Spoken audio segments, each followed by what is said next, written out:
Hello, I'm Jim Lee with the BBC News.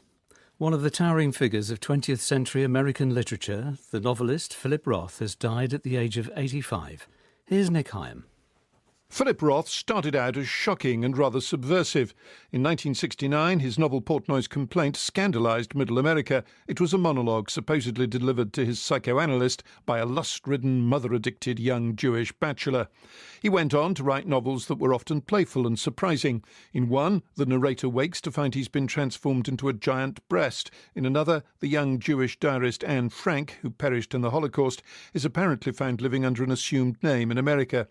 But later books, like American Pastoral, The Human Stain and The Plot Against America, added up to a complex fictional history of the modern United States. He finished as a grand old man of American letters. In a change of heart, North Korea has agreed to let in a team of South Korean journalists to watch the dismantling of its nuclear test site at Punggye-ri. The move comes as President Moon Jae-in visits Washington to try to salvage a proposed US-North Korea summit planned for June 12th. Laura Bicker reports from Seoul. Many in the South Korean media are crediting President Moon with saving the Singapore summit. It seems optimistic, given Donald Trump's announcement after the two leaders met that he's seeking certain conditions, and if North Korea did not agree to them, the meeting would not happen.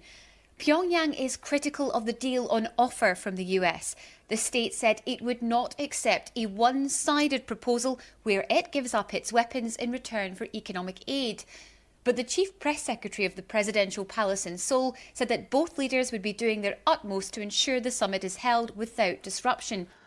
The US House of Representatives has passed legislation that will relax bank rules introduced by the Obama administration in the wake of the 2008 financial crisis. It marks a major victory for President Trump. David Willis reports. When Republicans took control of Congress and then the White House, the big banks increased their lobbying efforts to get the legislation changed. But the new law, whilst lessening the federal oversight of smaller banks, does little to change the trading and lending regulations for the big Wall Street players. Supporters say it will give businesses more access to loans for homes and cars. Critics warn it could prompt further discriminatory lending and increase the risk of future bank failures. World News from the BBC.